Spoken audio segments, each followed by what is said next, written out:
Oi gente, eu sou a Rô, sejam bem-vindos à minha biblioteca e hoje nós vamos conversar um pouquinho sobre as minhas leituras de agosto.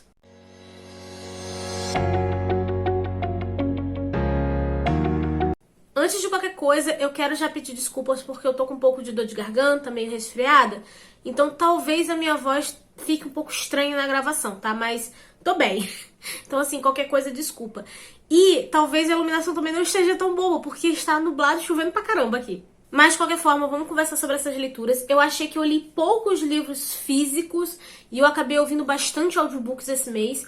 Na verdade, eu li bastante livro físico. O problema é que eu ainda não concluí. E assim, hoje já é dia 30, então não vai dar tempo pra terminar esses dois calhamaços que eu tô lendo até amanhã. Então já tô gravando o vídeo agora. E, gente, antes da gente conversar sobre essas leituras, por favor, já deixa um like no vídeo, se inscreva se você não for inscrito e ativa o sininho de notificações pra você não perder nada que tá saindo por aqui. E se você quiser ficar ainda mais informado sobre tudo que eu tô produzindo, tem aqui embaixo no box de descrição o canal do Telegram. Lá é onde eu notifico vocês de tudo, literalmente de tudo mesmo, né? Desde e-books grátis, leituras coletivas, vídeo novo, live, tudo eu notifico vocês por lá. Então não se esqueçam de entrar no canal. E, gente, lembrando que se vocês tiverem interesse de adquirir algum dos livros que eu tô citando nesse vídeo ou qualquer outra coisa no site da Amazon ou no da Editora Wish, tem link de compras aqui embaixo no box de descrição. E você comprando por esses links, você ajuda o canal sem pagar nada mais por isso. E o da Editora Wish ainda tem cupom de desconto. Começando aqui por um livro que eu estava organizando leitura coletiva, nós temos aqui Em Algum Lugar das Estrelas. E aqui nós vamos ter um garotinho que ele acabou de perder a mãe. O pai dele coloca ele no colégio interno e dentro desse colégio ele começa a fazer amizade com um menino que aparentemente tem síndrome de Asperger. E por que eu digo aparentemente? Porque esse livro ele se passa numa época onde não existia uma classificação ou uma nomenclatura para esse tipo de síndrome. Então, assim, a gente vai reconhecendo por algumas características, mas em momento nenhum é tratado o nome em si da síndrome. Esse menino deseja encontrar o pi, tipo, literalmente o número pi, porque na cabeça dele ele enxerga o mundo de uma forma diferente e ele acaba criando algumas associações desse número pi com pessoas, lugares, situações. E nisso esses dois garotos acabam entrando na aventura em busca do pi. Eu gostei do livro porque ele tem uma escrita fofa, delicada, fluida, e também porque a autora não está focando na questão da síndrome de Asperger, e sim na questão do luto. Tanto na questão das vezes que a gente entra em negação de quando a gente perde um ente querido, ou até mesmo em situações onde a pessoa compartilha a mesma perda que você, ela pode ter alguns comportamentos que sejam um pouco mais distantes, um pouco mais frios, mas isso não quer dizer que ela esteja te rejeitando ou que seja uma falta de empatia ou algo do tipo, e sim que na verdade ela tá tentando entender a própria dor para poder ser um apoio pro outro. Então eu gostei de ver a relação desses dois meninos e a relação também de pai e filho, foi bem interessante de acompanhar. Mas esse livro tem algumas conveniências de roteiro. Isso foi algo que me incomodou um pouquinho, mas tudo bem. E o outro sentimento que eu tive desse livro é que ele poderia ser muito mais do que ele já é. Pela própria escrita da autora, dá pra perceber que ela queria realmente fazer um livro muito leve, que pudesse atingir vários públicos diferentes. Só que quando se trata de luto, eu prefiro histórias mais densas, mais pesadas, aquelas que colocam o dedo na ferida, sabe? Até porque eu já tive a experiência do luto e eu sei o quanto que isso pode ser intenso. Mas eu não considero isso um defeito do livro, sabe? Eu acho que é literalmente pra ele ser leve assim e poder atingir um grupo maior de pessoas. Então é aquela coisa, né? Se você quer ler um livro que se trate sobre luto e você não quisesse acabar de chorar e sofrer, com certeza eu recomendo esse aqui. E os dois protagonistas são bem fofinhos, eu gostei dessas crianças. Concluí também a leitura de Os Melhores Contos de Fadas Celtas, que era uma outra leitura coletiva que eu tava organizando durante esse mês. E assim, eu não vou falar muito sobre esse livro aqui, porque eu já gravei um vlog dele. Provavelmente quando vocês estiverem vendo esse vídeo aqui, já vai ter saído o vlog dessa leitura. Então vou deixar nos cards pra vocês. Mas já adianto que eu adorei os contos desse livro, até mais do que o outro livro da Wish, que é Contos de Fadas em suas versões originais. Porque aqui nós temos histórias com protagonistas femininas mais fortes, mais inteligentes, e que em muitas situações, se não fosse por elas, a história nem ia andar pra frente. Então, assim, com certeza é uma leitura que eu recomendo muito que vocês façam. Vou deixar o vlog nos cards pra vocês conferirem lá, porque eu comentei sobre os contos que eu mais gostei. E lembrando que aqui embaixo no box de descrição vai ter link de compra pro site da Editora Wish com 5% de desconto, tá bom? E lá vocês não precisam comprar só esse aqui não, tá? O cupom é válido pra qualquer coisa que vocês queiram comprar na loja. Aí eu também li uma HQ, que foi o volume 4 da série Lock and Key, Chaves do Reino. E assim, gente, se você não sabe nada sobre a série Lock and Key, eu vou deixar aqui nos cards para vocês conferirem um vídeo onde eu falo sobre o volume 1 e 2 e também sobre a série da Netflix. E vocês fiquem tranquilos que aquele vídeo tá sem spoiler e eu também vou falar dessa HQ aqui brevemente, mas sem spoiler. Basicamente, nesse volume nós já temos os 3 irmãos que vivem na mansão Locke, tentando ter uma vida aparentemente normal, apesar das chaves mágicas. Enquanto, né, tem o vilão que tá atrás dessas chaves, também manipulando a situação em volta. Eu gostei muito desse volume porque o irmão mais velho, ele tá com atitudes muito mais prudentes, mais reservadas, ele tá mais esperto. E é muito importante que ele tenha esse tipo de atitude, porque tem uma escolha que a irmã do meio aqui fez lá nas primeiras HQs, que podem causar muitos problemas. E assim, a gente que tá tendo a visão geral, tanto acompanhando esses personagens quanto o vilão, a gente sabe o quanto que essa escolha dela tá sendo prejudicial no decorrer da história, mesmo que os personagens ainda não tenham percebido totalmente. Se eu não me engano, essa série são 6 volumes no total, e assim, esse quarto termina de um jeito que eu preciso muito ler o volume 5. Então, assim, Geektopia, por favor, traga o volume 5 e 6, porque eu preciso desse final, porque eu realmente preciso saber como que eles vão perceber e solucionar essa situação. E só pra não deixar dúvidas aqui, tá, gente? Se você, por algum acaso, assistiu a série da Netflix, as HQs são bem diferentes, tá? A série tá bem mais leve pra poder pegar um público maior. Mas aqui tem uma dosezinha um pouco mais sombria, esse aqui traz até uma crítica sobre o racismo. Tem uma dose de sangue ali, tá? Então, assim, ele é bem diferente. Pra leitura coletiva das Dark Academinas, eu li O Pintacilgo. E, assim, eu li em e-book, tá, gente? Mas, assim, ele é um calhamaço, eu tava lendo ele desde julho. Se eu não me engano, acho que ele tem 700 e poucas páginas. E a leitura desse livro, ela foi literalmente uma experiência, sabe? Eu fui ler sem saber absolutamente nada sobre esse livro. E nós vamos ter o Theo Decker, que ele é um nova-iorquino de 13 anos. E tem um dia que ele tá no museu e esse museu acaba sofrendo um atentado terrorista que mata a mãe dele. E depois disso nós vamos acompanhar como que esse acontecimento influenciou toda a vida dele e como ele acabou se apegando a uma determinada pintura. E assim, a primeira coisa que eu tenho que falar sobre esse livro é que a escrita dele é absolutamente perfeita. E isso é inquestionável. Esse livro é bem aquela questão de você pode até não gostar da história, mas não tem como você falar que a autora escreve mal. Como eu falei, nós vamos acompanhar a vida desse personagem, né, da infância até a fase adulta.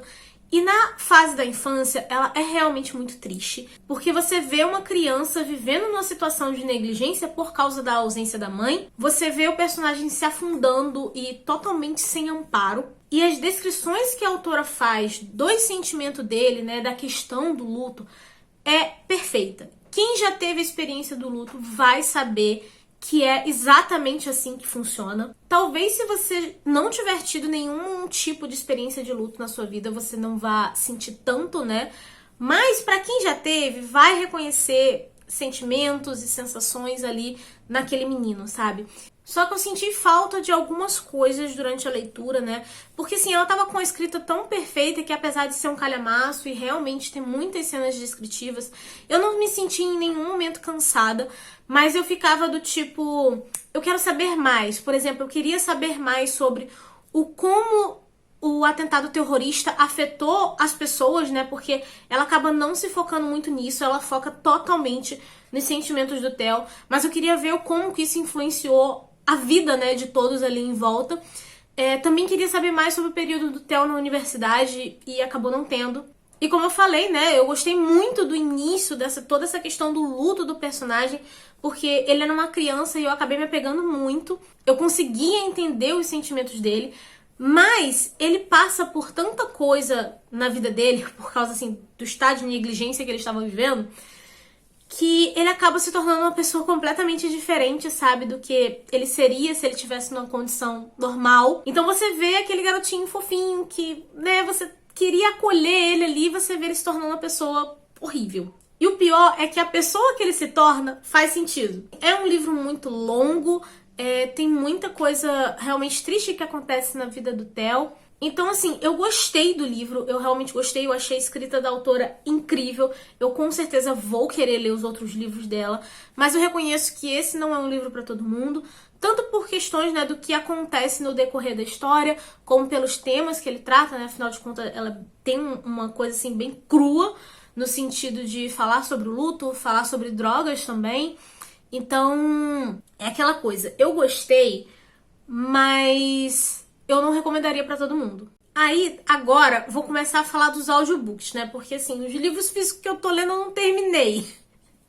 Mas, enfim, eu ouvi o audiobook de Horror na Colina de Darrington. Eu tinha esse livro aqui em casa antigamente, físico, né? Só que já tem bastante tempo que eu li. E como eu vi que no Storytel tinha a continuação dele, eu virei e falei assim, eu vou ouvir os 2 audiobooks, porque é bom que eu relembro os detalhes. Enfim, nesse primeiro livro, a história se passa numa única noite. E nós vamos ter o personagem que é o Ben.